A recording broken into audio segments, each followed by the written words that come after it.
55 साल के दयाराम मध्य प्रदेश के छतरपुर के रहने वाले हैं। गांव में मनरेगा के तहत काम मिलना बंद हो गया तो मजदूरी करने नोएडा आ गए। अब यहां भी मजदूरी कम मिलती है। इनका दिन भर का ठिकाना यही नोएडा की सड़क है, जहां वो बैठकर हमें मनरेगा का मजदूरी कार्ड दिखा रहे हैं। आपने मनरेगा में काम किया है? पहले किया था, 4-5 साल पहले मिलता था काम। तो अपने गांव में काम कर रहे थे? हाँ, कुछ दिन किया। तो यहाँ क्यों आए फिर? का मिलता, अब नहीं मिलता काम तो कहाँ से क्या करें? वहाँ काम नहीं मिल रहा? नहीं है काम, आई नहीं है वहाँ काम नहीं मिल रहा। तो आपने ग्राम पंचायत को बोलते थे कि आपको काम चाहिए? अरे तो बोला खूब, जब पूरे गांव को थोड़ी लगाएगा। 100 आदमी का कार्ड बने, 10 आदमी 20 आदमी का काम निकलेगा तो 10-20 को लगाएगा, 100 को थोड़ी लगा लेगा। तो आपको काम नहीं मिल पा रहा था? हाँ, काम नहीं मिल पा रहा है, भागाई बाहर। जिनको मनरेगा के तहत काम मिल भी रहा है, उन्हें कई महीनों से मजदूरी का पैसा नहीं मिल रहा। ये हापुड़ के खड़कड़ी गांव के रहने वाले 50 साल के ओम प्रकाश हैं। ओम प्रकाश ने 6 महीने पहले मनरेगा के तहत काम किया था, लेकिन 6 महीने बाद भी उनको अब तक भुगतान नहीं हुआ है, जबकि नियम के मुताबिक 15 दिन के अंदर पैसे मिल जाने चाहिए। काम वाम नहीं मिल रहा जी। कितना टाइम हो गया? 6 महीने हो गए। अच्छा, तो फिर अब क्या कर रहे हैं आप लोग? बस कुछ ना कर रहे, गाड़ियाँ ठाल ली, नया पहुँच कर रहे हैं अपना। पहले काम किया था मनरेगा के तहत? हाँ, करा। पैसे वैसे मिल गया था या नहीं? पैसे नहीं मिले अभी। क्यों? क्योंकि आए ना, अभी दिए ना है। मनरेगा को लागू कराने की मुहिम से जुड़े लोगों में से एक निखिल डे का कहना है कि अभी सरकार को मजदूरों को 10,000 करोड़ का भुगतान करना है। ऐसी महंगाई में मनरेगा के बजट में हुई कटौती मजदूर वर्ग को झटका है।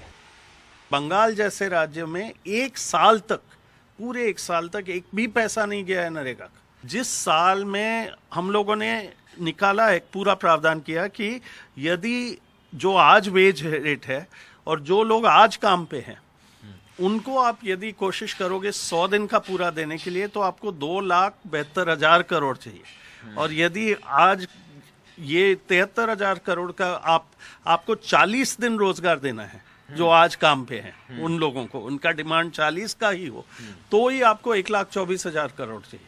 तो 60,000 करोड़ तो आगे आधा पड़ा। एनडीटीवी ने वित्त सचिव से मनरेगा में बजट कटौती का कारण पूछा। पहला ये कि मनरेगा एक गवर्नमेंट स्कीम नहीं है, एक सेफ्टी नेट है। मतलब जिसको नॉर्मल मेथड्स में काम नहीं मिल रहा है, वो मनरेगा में आके काम कर सकता है। तो ये एक डिमांड बेस्ड स्कीम है। जो लेवल ऑफ डिमांड 2020 में था वो 21 में नहीं था, जो 21 में था वो 22 में नहीं है। और अब इकोनॉमी के ग्रोथ का रफ्तार बढ़ रहा है। एक दूसरा, alternative schemes in rural areas जैसे आवास योजना, जल जीवन मिशन, ये भी एम्प्लॉयमेंट जनरेटिंग स्कीम्स है। ये सब डिसेंट्रलाइज्ड कैपिटल एक्सपेंडिचर स्कीम्स हैं, जहां अनस्किल्ड लेबर लोकली यूज होता है। तो इन स्कीम्स के बजट प्रोविजंस बहुत बड़े मात्रा में बढ़ा दिया है हमने। तो इस वजह से भी डिमांड का रिडक्शन होने का संभावना है। कांग्रेस मनरेगा में बजट कटौती को लेकर सरकार पर हमलावर है। राजस्थान सरकार का दावा है कि राजस्थान सरकार अपने बजट से मनरेगा में मिलने वाले काम के अलावा 25 दिन का पैसा अपने पास से दे रही है। मुख्यमंत्री जी ने एक 750 करोड़ की एक बजट में घोषणा की कि जो व्यक्ति 100 दिन के कार्य पूरा करेगा, उसके अतिरिक्त 25 दिन का कार्य राज्य को से, मतलब स्टेट गवर्नमेंट वहन करेगी और 25 दिन का काम वो करेगा। मनरेगा ने कोविड के दौरान ग्रामीण क्षेत्रों में मजदूरों का चूल्हा जलाए रखा था। आप अपने घरों से निकलेंगे, आपको चौराहों पर ऐसे मजदूर बैठे मिल जाएंगे सड़क के किनारे। ये लोग यहाँ पर इसलिए मजदूरी करने आए हैं शहरों में, क्योंकि इनके पास गांव में काम नहीं मिल पा रहा मनरेगा के तहत, जिसके तहत इनको काम मिलता है। ये नाम लिखवा के आए हैं, फिर भी इनकी बारी नहीं आ रही। समझ लीजिए कि जो रूरल अनएम्प्लॉयमेंट है, जो ग्रामीणों में बेरोजगारी कितनी ज़्यादा है। फिलहाल सरकार ने मनरेगा का बजट कम किया है, लेकिन सरकार ये भी कह रही है अगर राज्यों से डिमांड बढ़ी तो पैसा और बढ़ा दिया जाएगा। ऐसा पिछले सालों में किया गया है। तो उम्मीद है इन लोगों को कि गांव में काम मिले तो शहरों में आकर इनको इस तरीके से सड़कों पर नहीं बैठना पड़े।